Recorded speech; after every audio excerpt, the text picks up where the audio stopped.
ബജറ്റിൽ സ്വകാര്യ ബസ്സുകളുടെ വാഹന നികുതി 50% കുറച്ചെങ്കിലും പ്രതിസന്ധി തീരില്ലെന്ന് സ്വകാര്യ ബസ് ഉടമകൾ.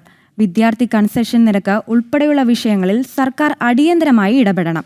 ജൂലൈ 2-ന് കോഴിക്കോട് കളക്ടറേറ്റിന് മുന്നിൽ സമരം നടത്തുമെന്നും ബസ് ഉടമകൾ അറിയിച്ചു.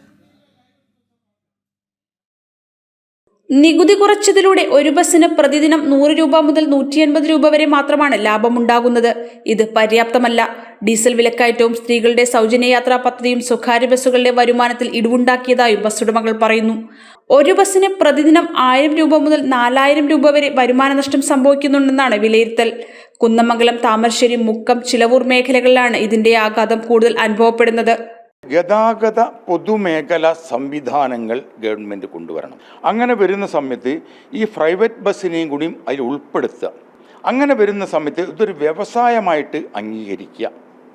ഇനിയിപ്പം സ്ത്രീകൾക്ക് സൗജന്യ യാത്ര എന്ന് പറയുമ്പോൾ ഈ പ്രൈവറ്റ് ബസ്സിനും സൗജന്യ യാത്ര കൊടുത്തുകൊണ്ട് ഞങ്ങൾ കൊടുക്കുന്ന ടിക്കറ്റിൻ്റെ 0% അത് ഗവൺമെൻറ് തരട്ടെ. 40, 45, 50 വയസ്സ് പ്രായം ചെന്ന ആളുകളാണ് ഈ മേഖലയിലുള്ളത്. ഇവർക്ക് ഇനിയൊരു മേഖലയിലേക്ക് തിരിച്ചു പോകാനുള്ള കാലാവധികളില്ല. അതിന് ഗവൺമെൻറ് ഞങ്ങളെ ഒന്ന് പരിഗണിച്ചിട്ട് ഒരു കാര്യത്തിൽ ഗവൺമെൻറ് ഇടപെട്ട് ഞങ്ങളെ സംരക്ഷിക്കണമെന്നേ പറയുന്നുള്ളൂ. ഇതിനു പുറമെ ജീവനക്കാരുടെ വേതന വർധനവ്, ഓയിൽ, ടയർ, സ്പെയർ പാർട്സ് എന്നിവയുടെ വിലക്കയറ്റവും മേഖലയെ പ്രതികൂലമായി ബാധിക്കുന്നുണ്ട്.